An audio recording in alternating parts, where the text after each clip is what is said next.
You should now extend this light to others.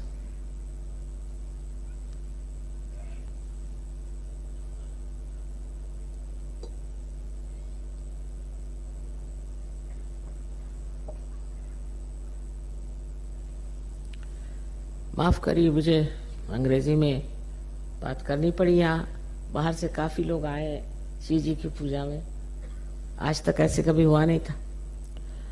और शिव जी के बारे में आप लोग बहुत कुछ जानते हैं और उनकी सारी कहानियां भी आपको सबको मालूम, लेकिन उसका सार क्या है, उसका तत्व क्या है, शिव जी का तत्व क्या है, वो जानना चाहिए। सो शिव जी जो है, उनको कोई चीज छूती नहीं। कोई उनको कुछ भी कहे और जाके माफी मांग ले, कहते हाँ भाई जा माफ। उनको कोई चीज, मान अपमान, सुख दुख, कोई चीज उनको छूती नहीं। वो शिव जी बिल्कुल सब चीज से अलग, मुक्त, जिसे कि आदि शंकराचार्य ने शिवोहम शिवोहम कहा। तो पहले आदि शंकराचार्य के समय में शिवोहम की बात हो रही थी। यही बात हो रही थी कि मैं शिव हूं, ठीक। और ये गति प्राप्त करना, ये व्यक्तिगत प्रयत्न से होता है।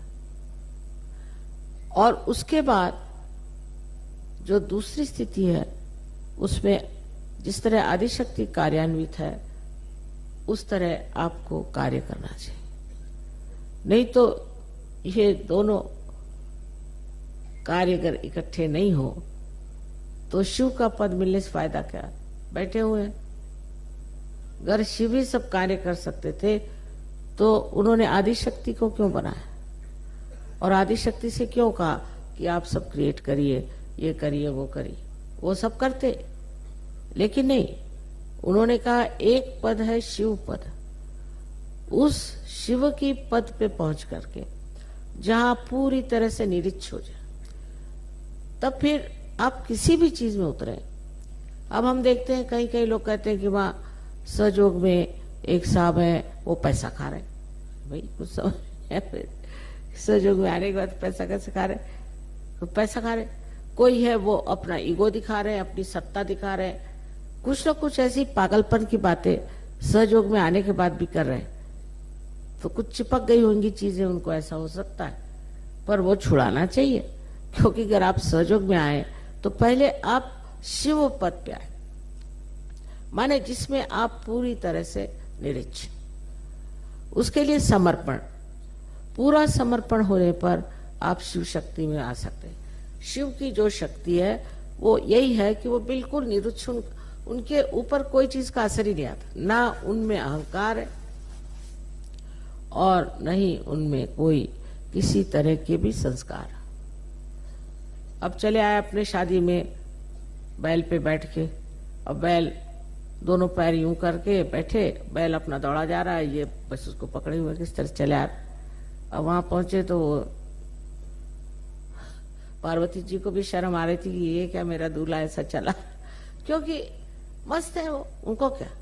अब ये नहीं कि घोड़े पे बैठ के और उनके आगे बारात चले। अब बारात में सारे, किसी का एक आंख तो किसी के दांत गिरे हुए, तो किसी का कुछ, तो इस तरह लोग लिए चले जा रहे हैं, क्योंकि उनको ये सब चीजों की कोई एहसास ही नहीं इस चीज का कि कौन क्या है, क्या कपड़े पहने हैं, किसकी आंख कहाँ है, कौन किस तरह से बावला सा चला रहा है, कोई बुद्धू जैसे चला रहा है, कोई अर्धनग्न स्थिति में चला रहा है। उनको ये चीज सूझती नहीं। वो तो बिल्कुल निरीक्ष में बैठे। अरे भाई जैसे भी है, चलो जो भी साथ मिल गए चलो। अब वो अपने यहाँ नहीं तो बारात में जाएंगे, भाई ये कपड़े पहन के जाना है, ऐसे जाना है, घोड़े पे बैठना है, फलाना है, टिकाना है, और इतना सा कम रह गया तो बहुत आफत आ गई। ऐसे तो नहीं चले वो अपने ऐसे बारात में, जैसे है वैसे चल दिए, क्योंकि ये निरीक्षता का लक्षण है। और भोले, भोले इसलिए कि फालतू की चीज उनका खोपड़ी में आती।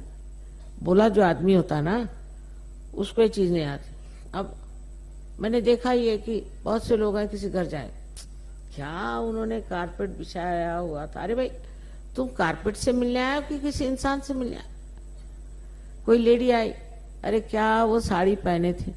आपको इंसान से मिलना है, उसके सार पे उतरो, उसके तत्व पे जाओ और उसको जानो कि इंसान क्या है। वो छूट गया एक तरफ, और बस वो क्या पहने थे और उनके घर में क्या था और फलाना क्या था और ऐसा था और वैसा था। इतनी नजर जो है, ऊपरी नजर से देखने का जो तरीका है, ये शिव का तरीका है। अब उन्हीं को देखिए, उनके जीवन में वो कैसे जाके बैठ गए हिमालय पर। किसी चीज को उनको परवाह नहीं कि कौन मुझे क्या कहेगा या मुझे कैसे रहना चाहिए, ये होना चाहिए, वो होना चाहिए, कुछ। अब उनकी पहली पत्नी की मृत्यु जब हो गई तो उसके शव को अपने पीठ पे लाद के चल दी। अब कौन करेगा ऐसे? कोई नहीं करेगा। उनके सारे तरीके अनोखे हैं, क्योंकि वो अनोखे हैं। किसी चीज के बारे में उनको ये नहीं है कि ऐसी तरह से होना चाहिए, उसी तरह से होना चाहिए, कुछ। लेकिन तत्व में देखा जाए तो वो जिस चीज को ठीक समझते हैं उसी को ठीक समझते हैं, और जिस चीज को गलत समझते हैं उसको गलत समझते हैं। ये धारणाएं उनकी बदलती थी। यानी उन्होंने अपने पत्नी तक को दे दिया रावण। अब लोग कहेंगे कि तमाशा है, पत्नी को उठा के रावण को दे दिया। अब उनको मालूम है कि उनकी पत्नी देवी है, उसको रावण क्या करेगा? वो किसी को भी दे दे, वो तो साक्षात देवी है, उसको ठीक करके रख देगी रावण। तो ऐसी जो हमारी प्रवृत्तियां हैं कि बाह्यता सब चीजें देखना, ये बाह्य की आंख जैसे जैसे कम होने लग जाएगी, अंदर की आंख खुलने लग जाएगी। कैसा भी इंसान अपने लिए ठीक है कि आप अपने लिए ठीक से रहें, ठीक से बाजिए, पर कोई किसी तरह का भी इंसान हो, उसके तत्व को समझिए कि उनसे इनका अंदरूनी कैसा है। अब कोई देहाती लोग होते हैं, वो बोलते वक्त में जरा अखड़पना से बोलते हैं, किसी की जबान ऐसी होती है, किसी की वैसी होती है। अब उसी पर से नाराज होकर बैठ गए। उस पर यह सोचना चाहिए कि ये क्या तरीका है, चलो ये भी अच्छी बात है, इसमें कोई बुरा मानने की कोई बात नहीं। अब कोई बड़े तहजीब वाले लोग चले आए तो वो तहजीब में आप बह जाइएगा, पता चला कि आपके सब चीज खो गई उनके साथ। तो जो कुछ भी चीज बहुत बाहर से सुंदर बनाई जाती है, अधिकतर धोखा देने के लिए। इसलिए किसी भी बाह्य की चीजों की तरफ इतना लगाव रखना, देखना, ये गलत बात है। अब आजकल के जो तरीके चल पड़े हैं, आप देख रहे हैं इस संसार में, खासकर अपने देश में, जो बाहर की संस्कृति यहाँ आ रही है, कितनी उसमें बाह्य दृष्टि है लोगों की, कितनी है। नहीं तो अगर नहीं होती तो ऐसे सब नहीं रहते। गांधी जी थे बेचारे, वो अपनी धोती पहन करके पहुंच गए लंदन। अब उनको कोई कहेगा कि लंदन में वहां तो 3 पीस सूट पहन के जाना चाहिए, ये कैसे पहुंच गए? पहुंच, जिसको जो कहना कहते। उसमें सिर्फ ये बात देखनी है कि कुछ लोग तमाशे के लिए ऐसे पहने तो दूसरी बात, पर अंदरूनी जब मनुष्य विमुक्त हो जाता है तो उसको कोई सी भी चीज इतनी महत्वपूर्ण नहीं लगती है सिवाय असलियत के। असलियत को मानता है, और ये शिव जी का तत्व पहले प्राप्त होना चाहिए। जब शिव जी का तत्व प्राप्त होगा तभी आप आदिशक्ति का कार्य कर सकते हैं। अब कार्य तो करने लगे और शिव जी का तत्व प्राप्त नहीं हो तो किस पे इसका असर होने वाला? आप स्वयं शिव हैं और फिर जो कुछ कार्य कर रहे हैं वो कितना सुंदर हो सकता है। किसी ने कुछ कह दिया, कुछ गालियां भी दे दी, कुछ भी कर दिया, तो क्या? इसकी व्याख्या श्री कृष्ण की है सिद्ध प्रज्ञ में। शिव की स्थिति की कि जहां कुछ भी हो रहा है होने, किसी के कहने से क्या मतलब, लेकिन अंदर का जो तत्व है वो साफ होना चाहिए, अंदर का तत्व बिगड़ना नहीं चाहिए। और दूसरों में अगर बिगड़ा भी है तो भी कोई अर्ज नहीं, उसको आप ठीक कर सकते हैं। दूसरों को आप बुरा कहेंगे लेकिन अपने को नहीं कहेंगे तो आप कभी नहीं ठीक हो सकते। ये शरणागत होने का मतलब ये है कि जो कुछ भी अपने अंदर इस तरह की चीजें हैं उसका त्याग करते जाना, त्याग करते जाना, त्याग करते जाना। अंत में जो एक स्वच्छ शुद्ध स्वरूप आपका आत्मा है, उसके दर्शन से ही आप आनंदित हो जाए और वो आपको पूरी तरह से इतना समर्थ बनाएगा, इतना समर्थ